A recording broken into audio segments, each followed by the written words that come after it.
Saudações, queridos irmãos. Aqui fala o Tilanga, o autor da Paz nos Mistérios da Verdade, membro do Fogo de Cristo para as Nações e discípulo do apóstolo César Massucci. Estamos aqui para mais um podcast para tratar assuntos da fé. Hoje vamos falar de o mistério da graça. Então, viemos sempre fazendo reflexões acerca da fé e hoje vamos fazer mais uma reflexão, mais concretamente sobre o mistério da graça. A graça, na verdade, tem tomado vários rumos ultimamente, tem tomado vários significados e acaba fugindo daquilo que é o objetivo original das Escrituras quando trata sobre a graça. A graça já não tem a definição etimológica como era no princípio. A graça passou a ter definições de acordo com aquilo que a gente que acha que é verdade ou não é. A graça já não mais responde àquilo que a Bíblia define como ela é. Ela responde aos desígnios humanos. E isto foi fruto do tempo. O tempo foi fazendo com que nós não compreendêssemos a graça. Tentamos, por causa da cosmovisão mundana, forçar com que a graça tenha um significado que não é o que a Bíblia tenta nos trazer. Então, não morremos porque o Senhor Jesus a definiu mal em suas Escrituras, não porque o Senhor Deus não a colocou como devia ser, mas acabamos sucumbindo porque a redefinimos segundo os moldes da nossa sociedade, segundo o padrão social que nos permeia. Então, choramos e desistimos algumas vezes, mas falhamos em compreender que a graça não precisa de auxílio para ser eficaz. Ela não precisa de nenhuma ajuda. Em meio às lágrimas, muitas das vezes, e às quedas, há um dom, no fundo, que transcende os nossos esforços, que faz com que a gente até nem a veja, nem a compreenda. Na verdade, esta luz que está lá no fundo, ela se impõe quando parece que estamos perdidos. Ela não precisa de ser comandada por nós ou dirigida por nós. Ela se impõe quando estamos nas quedas. Ela transcende os nossos esforços. E ela não é eficaz por meio dos nossos esforços. Ela transcende os nossos esforços. A graça de Deus não é fruto de nossa força ou méritos. A graça de Deus, ela se revela num mistério, assim quis dizer, ela se revela num mistério tão profundo que nos escapa a ciência, que nos escapa a mente, e a menos que abramos nossos corações para o inesperado, porque muitas das vezes a graça passa despercebida ou passa a não ser concedida ou aceite segundo aquilo que são as definições convencionais, porque ela acidenta a lógica humana, ela acidenta a cosmovisão mundana, ela não segue os padrões dos homens, ela não segue os padrões do mundo, ela segue um padrão divino. Então, a graça, ela tem um mistério tão profundo tem um mistério tão profundo que nos faz muitas das vezes ficar atordoados. Por quê? Porque existem momentos em que a gente está no fundo do poço e a gente já não tem esperança na vida. A gente precisa de alguma solução na vida, mas já não temos solução, logicamente falando, ou mesmo em termos de recursos humanos. Estamos num ponto em que já não há solução, mesmo que procurando em todos os lugares. E acabamos subentendidamente pensando que é o último, é o nosso fim. Mas a graça, na verdade, vem surpreender essa nossa limitação. Ela vem transcender o esforço humano. Porque quando nós pensamos que já é o fim, o Senhor Deus vem para operar de uma forma que não segue os rótulos humanos, não segue as fórmulas humanas. A nossa fraqueza, quando as palavras se esgotam e a esperança parece dissipar, a graça surge como um vento sereno, como uma voz que de muitas águas, como Isaías descreveu a voz de Deus. Então, capaz de transformar lágrimas em testemunhos. E é isso que, na verdade, tem acontecido no nosso meio, muitas das vezes, e até como cristãos, em que aqueles episódios que os dizíamos ser o fim da nossa caminhada, aqueles episódios que dizíamos já não há solução, já não há esperança. A graça vem transformar esses episódios, vem transformar essas limitações humanas em testemunho. E passamos a dizer, eu pensava que já não havia solução, mas o Senhor Deus trouxe solução. Então, a graça vem, na verdade, operar dessa forma misteriosa, vem transcender os esforços humanos. É ela que, sem nenhum alarde, converte a angústia em paz. Ela traz algo muito, mas muito transformador e muito miraculoso, assim podemos dizer. Porque em meio ao desespero, ela traz uma renovação. Em meio à angústia, ela traz uma esperança. Este é o poder da graça, porque uma coisa que me espanta, que até vem a ser um testemunho pessoal, é que o Senhor Deus nos deixa num ponto em que nós mesmos dizemos que os nossos esforços, nossas matemáticas já são nulas. As expressões matemáticas que traçamos sobre a vida já não têm solução. Então o Senhor Deus vem a partir deste momento. Então, eu costumo dizer que a solução de Deus vem quando as nossas expressões matemáticas esgotaram. Então, Deus vem quando os nossos esforços estão esgotados. Então, e há uma máxima também que defende que o operar de Deus começa quando nós estamos acabados, quando nós já terminamos a nossa ciência. E eu concordo muito com isso, porque enquanto lutamos contra as tempestades do cotidiano e nos afundamos em dúvidas, a graça permanece inabalável, como a luz que recusa ser ofuscada pelo crepúsculo.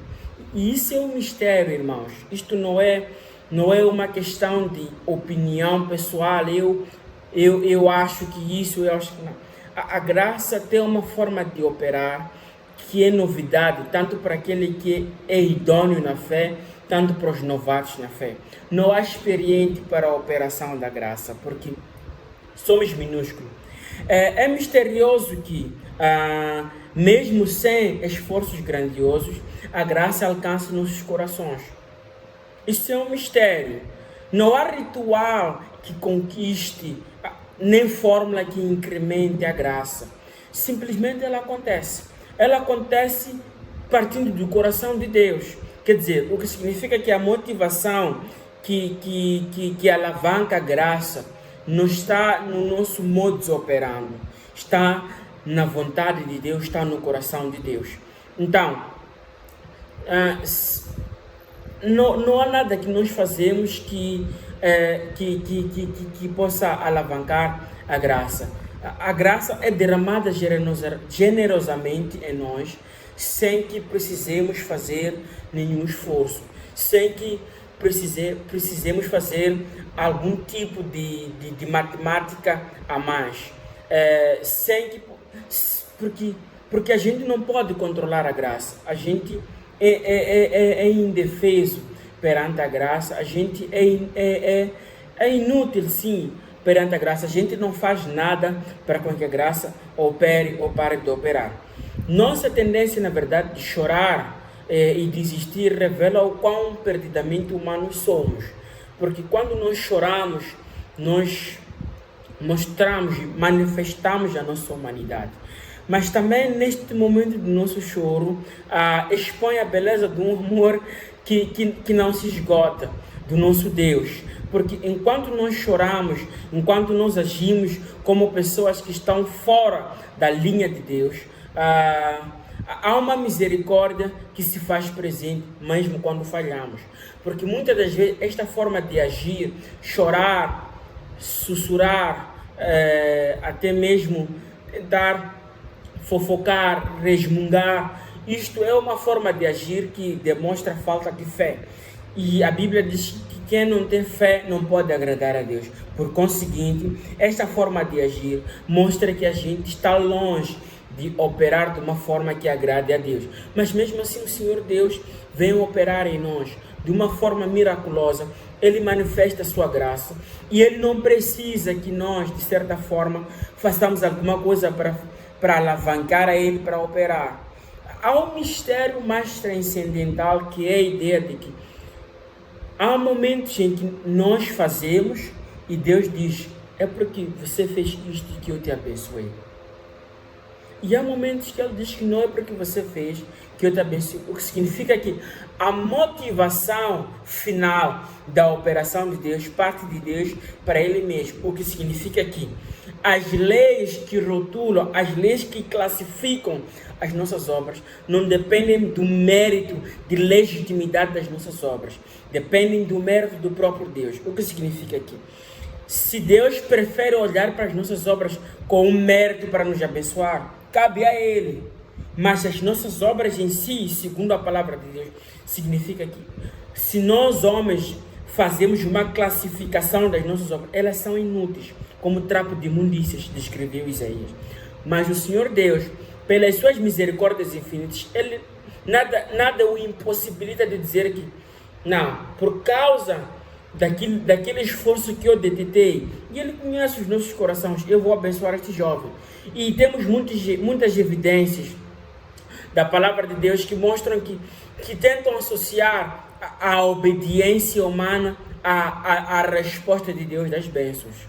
Que o homem fez alguma coisa que agradou a Deus, então Deus diz: por quanto tu fizeste isto, eu te abençoo. Então, mas isto é uma classificação de Deus para Deus, não de Deus para os homens. Porque quando começamos a trazer este episódio de Deus para os homens, fica a parecer que porque o homem fez aquelas obras e as obras em si têm um mérito de classificação, de legitimidade para a bênção em relação a Deus, acabamos falhando e distorcendo as escrituras. Então, Deus é tão soberano que Ele pode escolher abençoar num momento e abençoar no outro e não abençoar. A graça nos ensina, na verdade, a persistir, a encontrar um sentido de fragilidade e a reconhecer que a verdade, que a verdadeira eficácia não depende dos propósitos nem dos recursos humanos, mas de uma força maior que opera silenciosamente. E essa força maior que opera silenciosamente é o próprio Deus. Agora, quando se diz uma força, não estamos a tentar trazer como os filósofos tentaram trazer sobre a força motriz, que é uma força que opera lá no fundo. Não. Aqui mesmo é só para enfatizar. E se formos para pragmáticos e tentar ser mais refinados, o Espírito Santo não é uma força, como se tenta transmitir filosoficamente. O Espírito Santo é uma pessoa, então não é uma força que opera no silêncio, no sentido mais pragmático em si. Mas o Espírito Santo é uma pessoa que opera no silêncio, de uma forma que nem compreendemos às vezes. Porque às vezes nós só percebemos os resultados da operação de Deus, não percebemos porque a gente tem uma capacidade de ver ou de compreender o Espírito Santo quando ele está operando. Nós só vemos muitas vezes os resultados. Em cada revés há uma oportunidade de experimentar o poder transformador desse dom divino. E quando voltamos os nossos olhos ao alto, descobrimos os mistérios da graça. Antes de tudo, a prova de que mesmo em nossos momentos mais sombrios, há uma luz que jamais se apaga.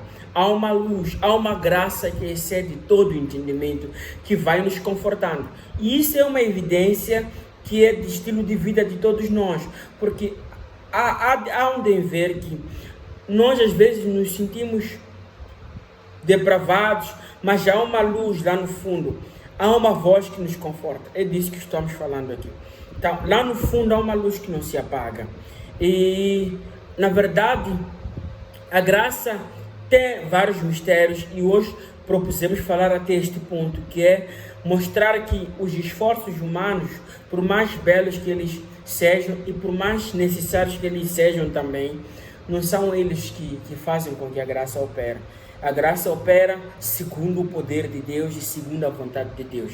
Então, que possamos então aprender a confiar na graça que nos sustenta, sem tentar moldá-la segundo os nossos padrões imperfeitos, porque aí não começamos a rotular a graça, a redefinir a graça e a perder o foco da graça. Então, que nossas lágrimas se tornem sementes de renovação, que ao desistirmos de nós mesmos, abracemos o amor que foi dado gratuitamente, o amor que foi dado segundo o gesto da cruz.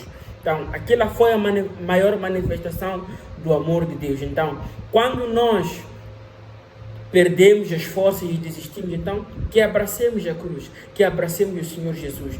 E Ele pode restaurar. Pois na simplicidade deste mistério, a força para seguir adiante, não por mérito próprio, mas pela inabalável eficácia de uma graça que nos alcança, sempre de forma inexplicável. Então, este é o fim último que queremos trazer sobre a reflexão do mistério da graça. A graça, às vezes, ela opera quando estamos chorando, a graça opera quando já não temos esperança. Então, muitas das vezes, o que acontece conosco é que nós choramos, desistimos da vida, mas não compreendemos que a graça age de uma forma nas entrelinhas do nosso sofrimento. Nas entrelinhas do nosso sofrimento há uma resposta da graça. E é por isso que muitas das vezes estamos vivos ainda e não nos suicidamos. Então a graça sempre está lá. Então eu quero que o Senhor Deus de Abraão, Isaac e Jacó te faça perceber que não há esforço humano possível que faça-nos ter mérito para alcançar a graça ou para ser merecedores da graça por nós mesmos. Nós precisamos aceitar o dolo, o ser escravo, para que a graça seja eficaz em nós. Então, que o Senhor Deus de Abraão, Isaac e Jacó te abençoe rica e poderosamente. Partilhe este vídeo com os demais para que sejam mais edificados. Em nome de Jesus. Amém.